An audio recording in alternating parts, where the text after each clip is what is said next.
Ready? We're ready. And we're back from the break. 2-week hiatus, the Mattyvision Sports Report with Dr. Dugan, Muggsy, and of course I am Bugsy. Listen, hot topic right now is Penn State. Here's my thoughts on that, and this is all we're going to say, is if you witness any kind of child in any capacity being hurt in any kind of way, you tell someone, you follow up on it, you call the cops if you have to. There is no kind of rep or ratting it out when it comes to a child getting hurt. And that's all I have to say about that. No, you're right. There's no chain of command there. Nope. You go straight to the authorities. Right, wrong, do the right thing. That's it. All right, we're going to start off here with a little Eagles versus the Bears, Monday Night Football. I mean, this is a great weekend for NFL football, if you ask me. Yeah. A lot of notable teams, playoff future teams in the playoff futures were matched up against one another, and two of those teams were the Bears and the Eagles, and they played on Monday night. It came down to the end there, didn't it? Yes, it did. 30-24, the Bears with a comeback win. Scored the last 13 points of the game after Matt Forte. I wrote on my Facebook, Forte was giving them some gifts early. He did, yeah. He had two fumbles that resulted in touchdowns each. So that was good for the Eagles to cash in off turnovers there. But yeah, that's one of those games where you can't really put blame on why the Eagles lost or why the Bears won. It just kind of happened, you know. It wasn't a big mistake. Their fans have bad attitudes. That's why. But yeah, they lost another big home game and another game in the fourth quarter, another close one. Yeah. So that was a tough loss for them.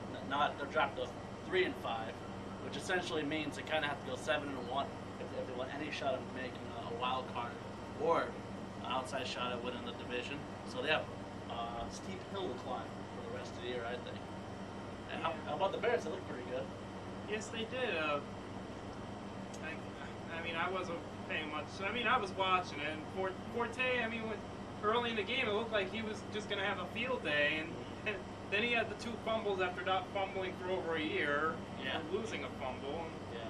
So, the one big thing I noticed is if you ever watch a Bears game, you always see Jay Cutler getting sacked and getting hit and getting pressure. Yesterday, you did not see that. The Eagles, even though they're strictly a pass rushing defense, they really weren't able to get to Cutler. So, and that gave him time to exploit the secondary, and maybe that was the difference in the game. Who knows? Yeah, empowering Mr. Cutler. Yeah. And that's all I got to say on that. Yeah, Vanderbilt boy. Okay, we had a possible preview of always a playoff match, Steelers-Ravens. That is just to throw in a little thing about Joe Frazier. Joe Frazier passed away yesterday.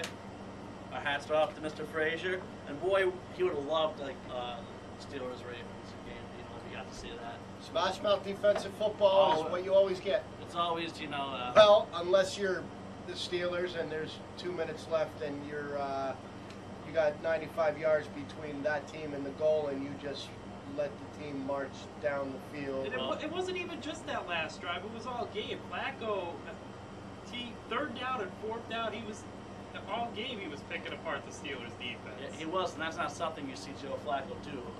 Especially after what happened in the Jacksonville game. Yeah, you're right. Especially, he had to drive 95 yards in under 2 minutes. Steelers fans had to be feeling as if the game was in the bag, especially with their defense. It was in the bag. It was. But their defense didn't show up. It was in the bag. The bag wasn't closed. Defense couldn't make the right stop at the right time. Though that's a game that, if there are ties, well, there are ties in football.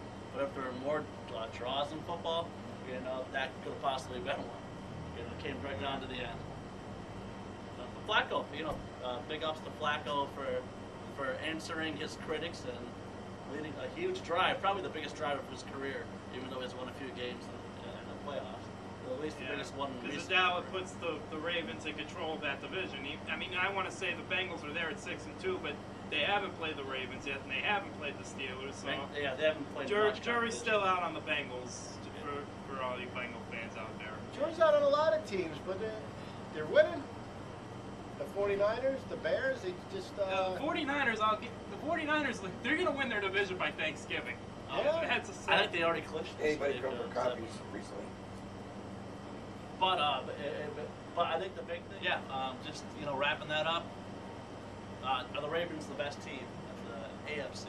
AFC, yes. NFL, no. You would have to rank them up there, as far as it gets a little different in December and January when you play in the playoffs. I would love to see another matchup with the Steelers and the Ravens. So if the Steelers and Ravens, Steelers make it. That's all I'm hoping for. I think they'll get that 6th wild card. And as you know from the past, is if you're the 6th seed, last wild card in, you have a good shot at going to the Super Bowl. It's almost as good a shot as anybody. Cool. All right, we're going to take a break. We're going to try to figure out the break if Counter Girl's going to help participate in this or not. Dream big.